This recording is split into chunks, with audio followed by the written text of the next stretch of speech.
J'ai acheté il y a quelques semaines une caméra que j'ai jamais trop utilisée.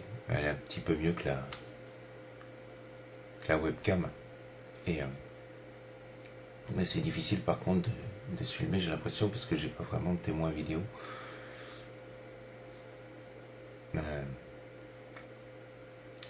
Donc hier j'ai dit que je parlerai un petit peu d'autre chose et je suis allé à l'hôpital aujourd'hui. Je vais voir les malades. En fait, je vais leur parler. Et ça fait relativiser. On a des tas de malheurs dans la vie. Des plaies ouvertes parfois. Ou des petites choses qui nous énervent énormément. Dont on fait tout un monde, tout un cirque. Mais quand on rencontre des gens qui sont malades en soins palliatifs, on relativise, je veux dire. Et là, pour la première fois en allant à l'hôpital, j'avais l'impression de mieux comprendre les personnes. Puis surtout, je veux pas dire que j'avais l'impression de mieux les comprendre, je les comprends quand je suis là-bas, mais j'ai senti une connexion plus forte aujourd'hui. Surtout avec une femme.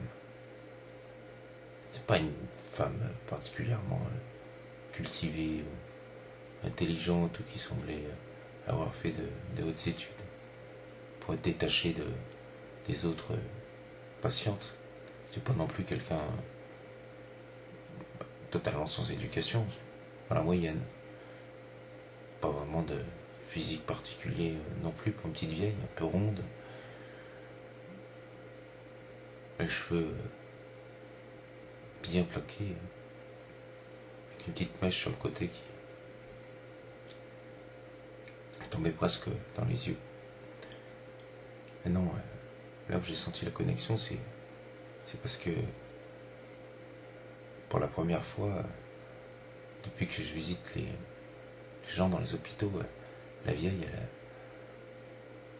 elle me regardait fixement. Pendant 7-8 minutes qu'a duré la conversation, elle m'a regardé fixement. À un moment, j'ai cru qu'elle regardait un petit peu derrière, parce qu'elle avait de la chance d'être dans une chambre où, quand on se penche, on peut voir un petit étang et puis des biches parfois. Non, c'était moi qui regardais. Et moi, j'étais bloqué par ses yeux. Il y avait un rayon de lumière qui passait et qui touchait son visage, et puis la cornée sur le côté. À un moment, en la regardant, j'ai une autre image qui s'est imprimée. C'était bizarre, c'est comme dans mes rêves. J'ai vu une tour avec des symboles. Il y avait un aigle sur un des symboles. J'ai eu envie de m'envoler. Et puis j'étais pris comme dans un étau pendant la conversation. Comme une sorte de chape de plomb qui s'abattait sur moi. Elle m'a raconté sa vie, la perte de sa fille, son mari qui est mort d'un cancer du côlon, comment elle avait aidé, quand elle était jeune, les résistants. Et puis d'autres anecdotes que je suppose elle n'a jamais racontées à personne. La fois où elle avait vu une vierge bouger dans une église.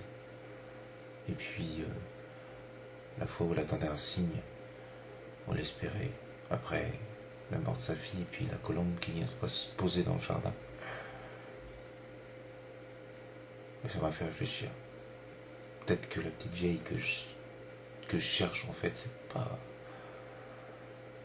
quelqu'un. C'est quelque chose qui tient l'invisible. Alors demain, je vais retourner en ville, mais je vais pas chercher la petite vieille du début. Tout comme je vais pas trouver non plus celle qui était morte. À la porte cochère, j'ai jamais vu d'article de la presse. Non, je vais regarder. J'ai essayé de retrouver le regard de cette vieille à l'hôpital, de Germaine. Et on verra ce qui se passe. Moins que je rêve de ces bâtiments, puis de cette cité cette nuit. Encore. Voilà. Je vais éteindre ma caméra. Faites comme ça, oui.